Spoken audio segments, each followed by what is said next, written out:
What is going on, guys? So today we are going to be replacing the fuel filter on this 99 E36 M3. Replacing the fuel filter is fairly easy and fairly straightforward, but is one of the maintenance items that seems to be forgotten about every now and then. Fuel filters typically tend to go unreplaced because people honestly forget about them. But especially if you're having lean codes or any fuel issues, the fuel filter is one of the first things that you should replace anyways, even if you're having issues with it. I'll leave the part number down in the description for you guys, so let's get started. Tools we will be using: a flathead screwdriver. That's going to be for undoing the clamps for the fuel filter and sort of working the hoses off.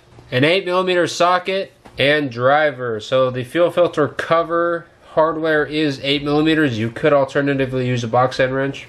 A 10mm box end wrench. The main cover that holds the fuel filter up has a little 10mm nut on there, and it is kind of covered, so it's hard to get a socket on there. So a box end wrench, an open-ended box end wrench, works really well. A jack and jack stands. So the fuel filter is underneath the car on the driver's side, so we do need to get the car up in the air. I did use 2 jack stands to sort of hold the whole side of the car up so we can safely work under it, as well as a jack to get it up there. We'll also need a drain catch, like an oil drain can, because we're going to be dealing with gasoline. We don't want to get that all over the floor, so having a drain catch for that to drain into is super helpful. So the first thing we need to do to change the fuel filter is depressurize the fuel system. Now, port injection EFI systems typically run anywhere between 40 to 60 psi inside the fuel system, so we need to depressurize that so when we crack the fuel filter open, fuel doesn't spray out everywhere. The easiest way to do that on these cars is to pull the fuel pump fuse, start it up, and let it run until it dies. There still will be fuel in the fuel system when we pull the filter out, but it will not be pressurized. It will not be 60 psi. It might be pretty much 0 psi, and it'll just sort of fall out. If you pop the fuse box cover off, these are all your fuses. Fuse number 18, that blue one right there, is the fuse for the fuel pump. So we're going to pull the fuel pump fuse like that. So I like to store the fuses in the fuse cover tray like that. They have little slots for them so you don't lose them. And now we're going to fire it up and pretty much let it run until it shuts itself off. Because this cuts off the fuel pump will not be pumping fuel into the fuel system, so all the pressure, it'll run for a second while it has pressure in the fuel system, and then as soon as the pressure pretty much dies out, the engine will just shut off.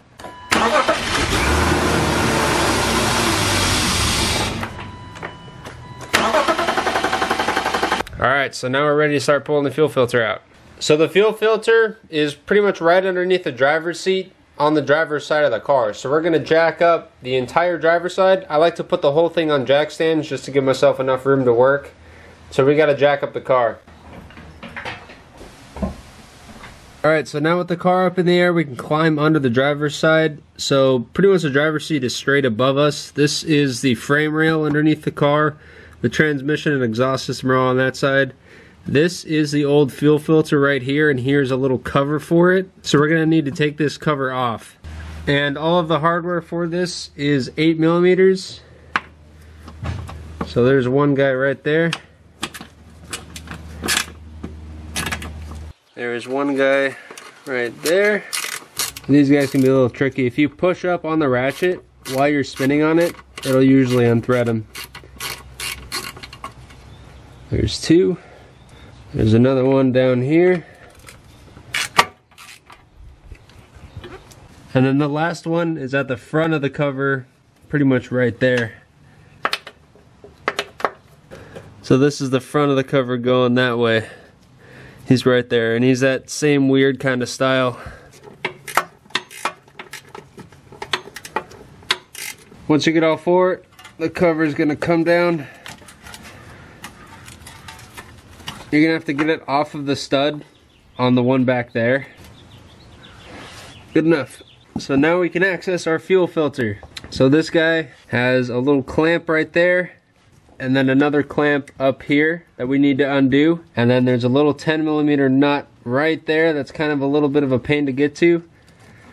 And then once that is off, the whole thing will sort of just pop out. Now I like to undo the clamps first and get the lines loose, and then I'll go after the 10, and then the whole thing will just sort of come out at once. Keep in mind this thing is full of gasoline still, so it's good to have a little drain pan underneath it to catch all of that before you start taking and working it out. So I'm gonna go after this one first. I got my drain pan under here. I get him pretty loose, and I like to get the actual clamp loose as well. Slide him back just a little bit. Then if you can get in here underneath the hose and just kind of work it a bit to get it loose. You know, you don't have to pull it all the way off.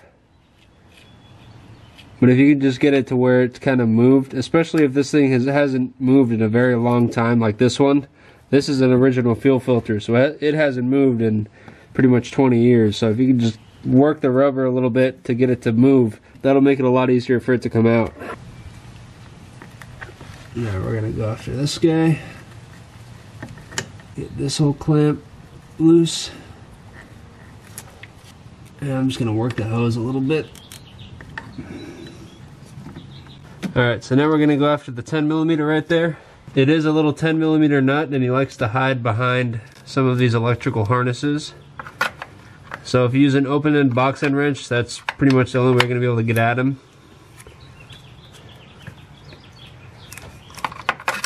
And he can be a little annoying to get off and get on, but if you just work at it, you'll get him.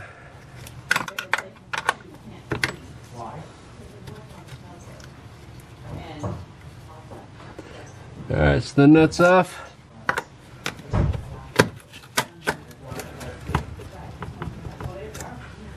We're going to loosen that. Now this bracket isn't really going to come off, but you're going to need to get the filter to be able to sort of slide around inside of that. Engine side hose completely off.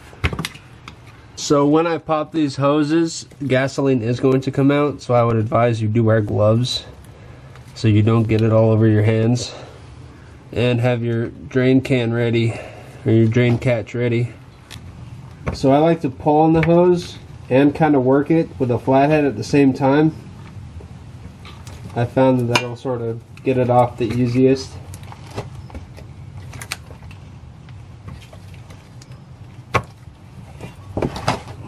So once you get this hose off, you can slide the filter back to get this hose off a lot easier. Which this one is not, because it's stuck, because it's old.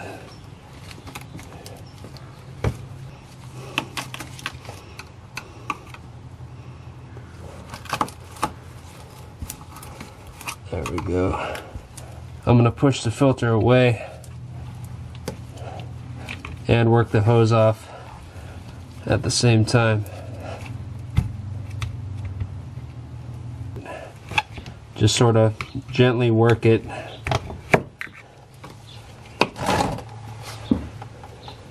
So I'm going to get that fuel line above the filter, and then we're going to slide the filter out this way.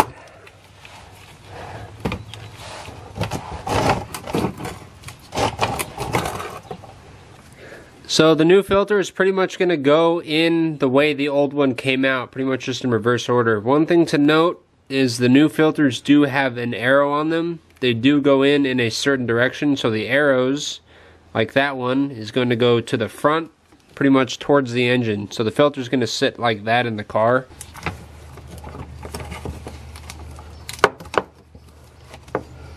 That's a little bit of room to work here. Work that guy up in.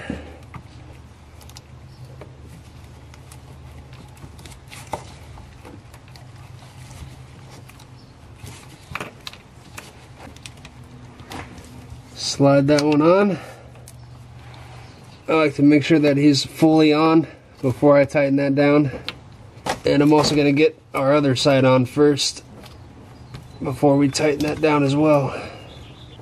So both the hoses are on. I'm going to move the drain pan out of the way because we don't need it anymore.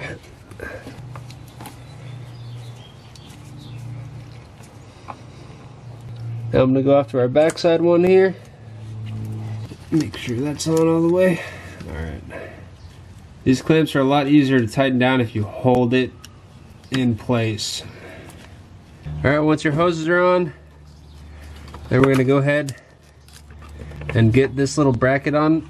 Make sure that your rubber part on this filter is sitting in where it needs to be. These guys do slide around on the filter, so this part needs to grab on the rubber, otherwise it's not going to be holding it down properly. So to get this guy back on, I like to sort of grab him like that, push up with one hand on the housing, and then thread it in, get it started by hand, or by finger I guess. And then once you get it started, then you can go after it with your box end wrench. Alright, now once you get them on there, just get them nice and snug. You don't have to tighten the crap out of that. That little nut really doesn't do anything, but just sort of keeps this all in place. So don't sit here and freaking yeet the hell out of it, because you're gonna break some shit or strip that or pull the threads out of the chassis. So just be gentle with it, just get it nice and snug, don't kill it. And then once that's on, we can put our cover plate back on. Be sure to get the little hole on its stud down at that end first, and then I like to thread the weird thing on first, and then you can go after the rest of the hardware.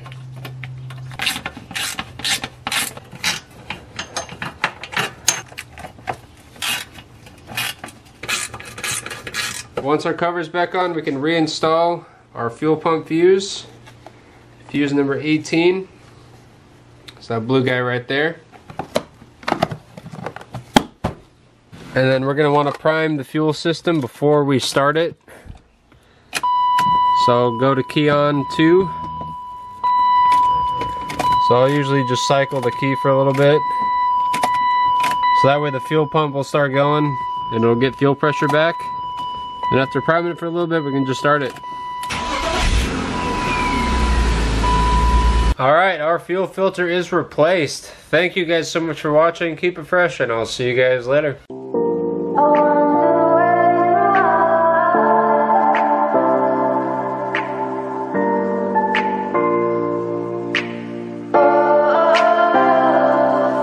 We are dreaming in the dark. We are nothing more than dust. Search but you stay lost. We are